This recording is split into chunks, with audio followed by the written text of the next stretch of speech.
Assalamualaikum warahmatullahi wabarakatuh. Perkenalkan, nama saya Gracia Rahma dari kelas 2351 KPIE dengan NIM 23041310153. Di sini saya akan menjelaskan saya sebagai seorang CEO dari perusahaan Brasserie and Bakery Resto. Baiklah, di sini saya sebagai CEO akan membuat suatu kebijakan komunikasi yang terdiri dari norma, budaya, dan aturan. Yang pertama itu ada norma kerja. 1. Profesionalisme. Seluruh karyawan wajib bekerja dengan penuh tanggung jawab, menghargai waktu, dan menjaga penampilan. Yang kedua itu integritas. Kejujuran adalah prinsip utama dalam setiap tindakan dan keputusan. Yang ketiga, kerja sama tim. Kami menjunjung tinggi kerjasama lintas divisi, saling menghormati, dan berkomunikasi secara terbuka. Yang keempat, kepedulian. Saling membantu antar rekan kerja, peduli terhadap kebutuhan pelanggan, dan aktif menjaga lingkungan kerja yang sehat. Yang kedua itu ada budaya perusahaan. 1. Budaya pelayanan. Melayani dengan hati menjadi landasan utama dalam setiap interaksi dengan pelanggan. Kami percaya bahwa keramahan adalah bagian dari kualitas. Yang kedua itu budaya inovasi. Setiap karyawan didorong untuk terus belajar, memberikan masukan, dan menciptakan ide-ide baru yang membangun. Yang ketiga itu budaya bersih dan sehat. Kebersihan adalah prioritas utama di area dapur, restoran, hingga area publik. Semua karyawan wajib mematuhi standar kebersihan dan sanitasi yang berlaku. Yang keempat, budaya lokal dengan sentuhan global. Kami menjunjung tinggi nilai-nilai lokal dalam rasa dan pelayanan, namun terbuka pada standar internasional untuk pengelolaan bisnis yang modern. Yang ketiga itu aturan internal. 1. Kehadiran dan ketepatan waktu. Karyawan wajib hadir sesuai jadwal yang telah ditentukan. Terlambat lebih dari 10 menit tanpa alasan jelas dianggap pelanggaran. Yang kedua, penampilan. Seragam kerja wajib dikenakan selama bertugas. Penampilan harus rapi, bersih, dan sopan. Yang ketiga, etika pelayanan. Tidak diperkenankan berbicara kasar, merokok di area kerja, atau menggunakan ponsel pribadi saat melayani pelanggan. Setiap keluhan pelanggan ditanggapi dengan ramah, sopan, dan profesional. Yang keempat, keamanan produk. Dilarang keras menggunakan bahan baku kadaluarsa. Semua makanan harus disimpan dan disajikan sesuai standar keamanan pangan. Yang kelima, media sosial. Karyawan tidak diperkenankan memposting konten internal, dapur, atau pelanggan tanpa izin resmi dari manajemen. Tidak diperbolehkan mencemarkan nama baik perusahaan secara langsung maupun tidak langsung di platform publik. Sebagai seorang CEO dari Brasserie Bakery and Resto, saya memandang pentingnya perencanaan strategis yang menyeluruh untuk memastikan arah bisnis berjalan sesuai visi dan misi yang telah ditetapkan. Perencanaan ini tidak hanya berorientasi pada pencapaian jangka pendek, tetapi juga membangun fondasi kuat untuk pertumbuhan jangka panjang yang berkelanjutan. Dalam jangka pendek, fokus utama saya adalah membangun kesadaran merek di tengah masyarakat. Hal ini dilakukan melalui pendekatan pemasaran digital yang agresif dan terarah, memanfaatkan media sosial untuk menjangkau pelanggan baru dan mempertahankan pelanggan lama. Di saat yang sama, saya mendorong penguatan identitas produk dengan menghadirkan menu andalan yang menjadi ciri khas Brasserie, kualitas bahan baku, teknik baking yang autentik, serta presentasi yang menarik menjadi perhatian utama dalam setiap produk yang kami sajikan. Di sisi internal, efisiensi operasional juga menjadi prioritas, termasuk pelatihan rutin bagi tim dapur dan pelayanan agar dapat memberikan pengalaman pelanggan yang konsisten dan memuaskan. Sementara itu, untuk jangka panjang, arah bisnis diarahkan pada ekspansi dan inovasi. Saya ingin Brasserie tidak hanya dikenal sebagai tempat makan, tetapi juga sebagai simbol gaya hidup yang menggabungkan cita rasa Eropa dengan kenyamanan lokal. Visi ini mendorong kami untuk merencanakan pembukaan cabang-cabang baru di berbagai kota potensial, dengan tetap menjaga kualitas dan standar yang sama. Selain itu, kami juga akan mengembangkan lini produk baru seperti frozen pastry dan makanan siap saji untuk menjangkau segmen pasar yang lebih luas. Tidak menutup kemungkinan pula, sistem kemitraan atau waralaba akan diterapkan apabila standar kualitas sudah teruji dan konsisten. Saya juga membuat implisit kebijakan. Yang pertama itu fokus pada pengalaman pelanggan. Nilainya, pelayanan ramah, penyambutan hangat, desain interior yang nyaman, serta penyajian makanan yang estetis. Yang kedua, menjaga kualitas produk.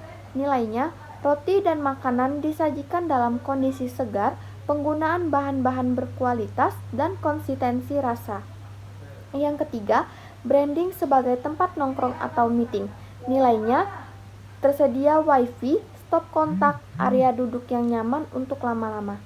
Yang keempat, kesadaran terhadap estetika visual. Nilainya, tampilan makanan yang instagramable, interior dengan spot foto yang menarik. Yang kelima, kebersihan dan higienis. Nilainya, area dapur semi terbuka, staf mengenakan sarung tangan atau penutup kepala, meja dibersihkan secara rutin. Yang keenam, segmentasi pasar menengah ke atas. Nilainya, harga makanan relatif premium, suasana mewah, pilihan menu yang tidak umum. Yang ketujuh, konsistensi brand dan citra. Nilainya, penggunaan seragam untuk staf, desain menu yang elegan, serta pencahayaan dan musik yang selaras. Selanjutnya, kebijakan eksplisit berdasarkan Undang-Undang Dasar dan Peraturan Hukum. Yang pertama itu ada Undang-Undang Dasar 1945 Pasal 27 Ayat 2 yang berbunyi, tiap-tiap warga negara berhak atas pekerjaan dan penghidupan yang layak bagi kemanusiaan.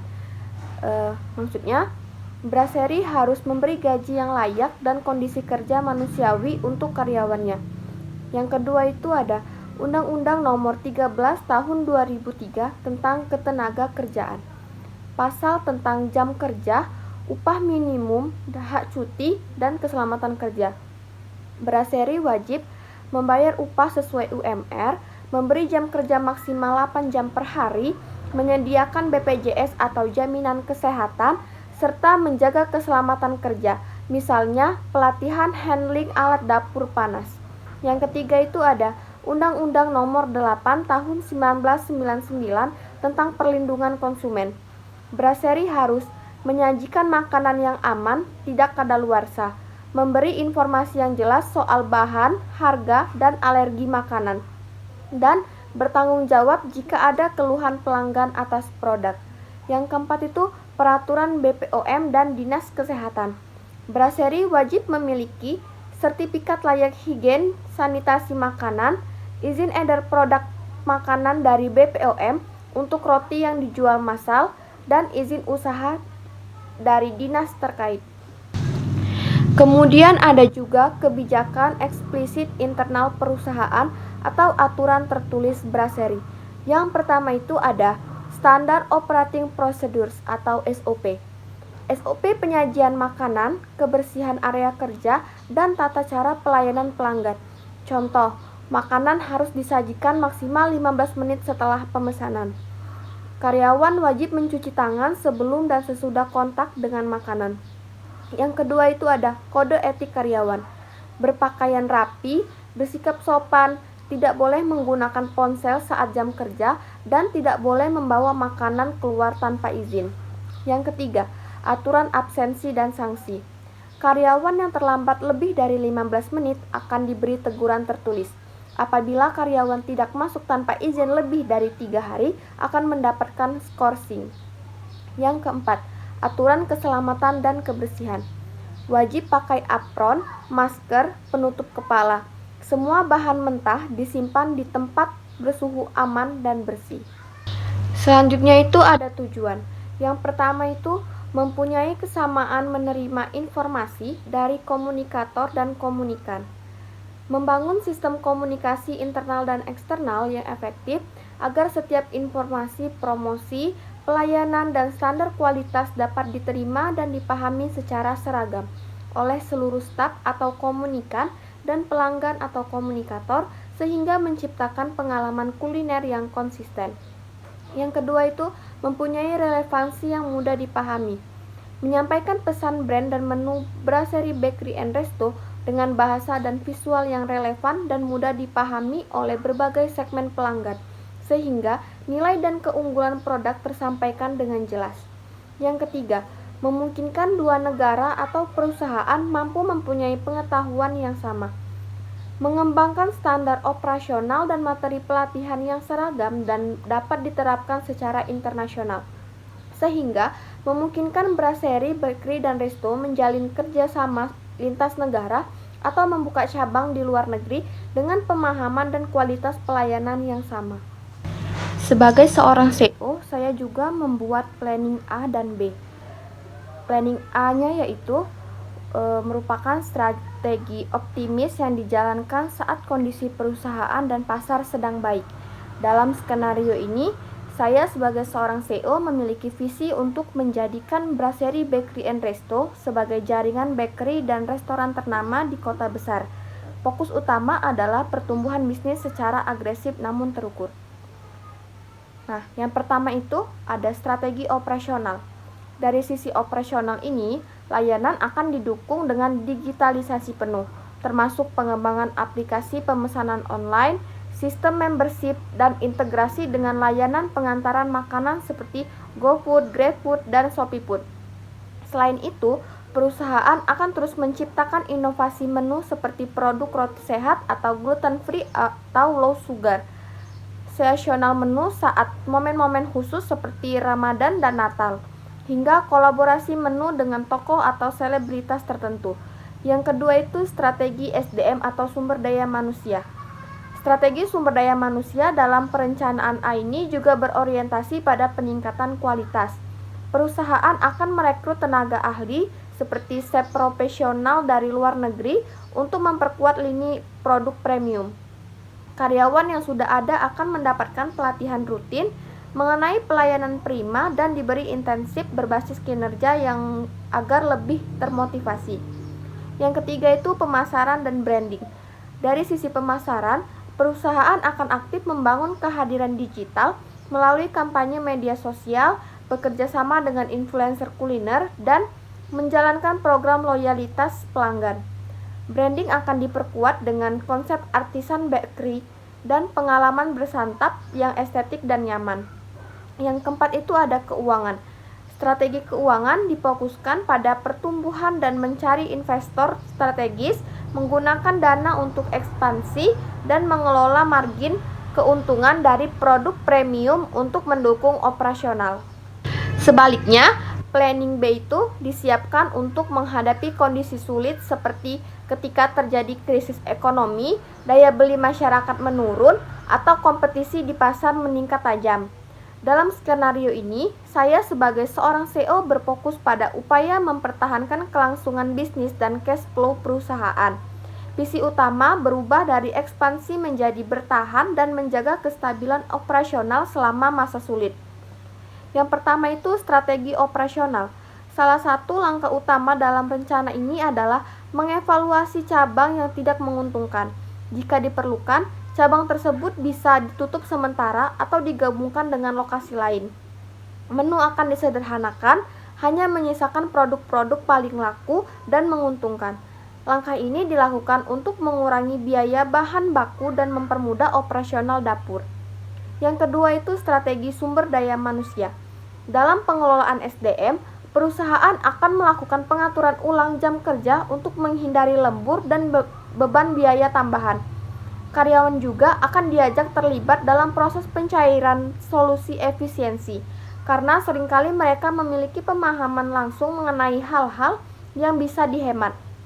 Meskipun kondisi sedang sulit, motivasi karyawan tetap dijaga melalui penghargaan-penghargaan non-material seperti pengakuan atas kerja keras mereka. Yang ketiga itu pemasaran dan branding. Strategi pemasaran dalam skenario ini difokuskan pada pelanggan lama. perusahaan akan mengaktifkan kembali pelanggan melalui promosi sederhana, diskon loyalitas, dan pendekatan komunitas, seperti membuat grup pelanggan tetap atau mengadakan event kecil yang murah biaya namun hangat. Promosi digital tetap dilakukan, tapi lebih menekankan pada konten organik dan interaksi nyata, seperti testimoni dan unggahan pelanggan. Yang keempat itu ada keuangan. Dari sisi keuangan, perusahaan akan menunda semua bentuk pengeluaran besar seperti pembukaan cabang atau pembelian peralatan baru. Fokus diarahkan pada pengelolaan arus kas harian yang ketat. Jika tersedia, perusahaan akan mencari bantuan dari program pemerintah seperti keringanan pajak atau insentif UMKM untuk meringankan beban operasional. Saya seorang CEO juga akan aktif memantau kondisi bisnis harian dan membuat evaluasi rutin agar strategi bisa disesuaikan dengan cepat jika diperlukan. Saya juga mempunyai rencana formal. Sebagai CEO di perusahaan Brasserie Bakery and Resto, saya menyusun rencana jangka panjang yang berorientasi pada pertumbuhan bisnis secara berkelanjutan dan profesional dalam periode 5 tahun ke depan, yakni dari tahun 2025 sampai 2030. Rencana ini dibuat sebagai pedoman strategis dalam mewujudkan brasserie bukan hanya sebagai tempat makan dan toko roti biasa, tetapi sebagai destinasi kuliner yang menawarkan pengalaman holistik, rasa, suasana, pelayanan, dan inovasi. Visi kami ke tahun 2030 adalah menjadikan Brasserie Bakery and Resto sebagai brand bakery dan restoran premium yang paling dipercaya di Indonesia.